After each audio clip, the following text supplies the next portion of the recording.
Visibol sa video ang pagtangay sa nakaparadang motorsiklo sa Cebu City. Pero tila nahasel ang kawatan sa pagtulak sa motor kaya hindi na lang niya itinuloy ang kanyang pagnanakaw.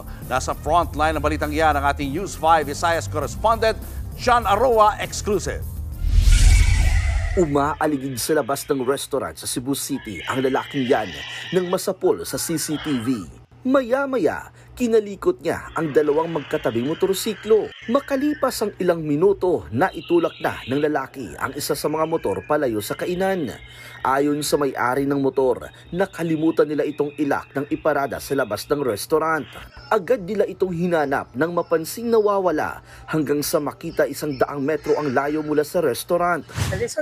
Nahirapan siguro siya sa pagtulak ng motor dahil mabigat. Kumuha siguro siya ng gamit para mapaandar niya yung motor.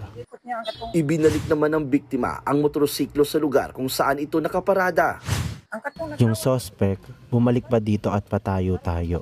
Nagtaka siguro siya ba't nawala yung motor na ninakaw niya. Nakita niya dito na ulit yung motor.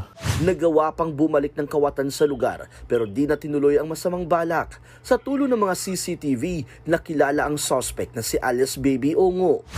Parang indami na rin niya kasi sabi niya akala niya sa kanya. Okay. So it means siya talaga yung kumuha ng motor. Hindi na siya sinampahan ng kaso dahil hindi naman nakuha ang motorsiklo. Pinuntahan ng News 5 ang bahay ng suspect.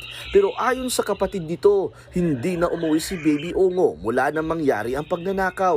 Nagbabalita mula sa frontline, John Aroa, News 5 Visayas. Mga kapatid, Julius Babaw po. Iba na ang may alam at may pakialam sa panahon ngayon. Para sa frontline ng mga balita, mag-follow at mag-subscribe sa social media pages ng News 5.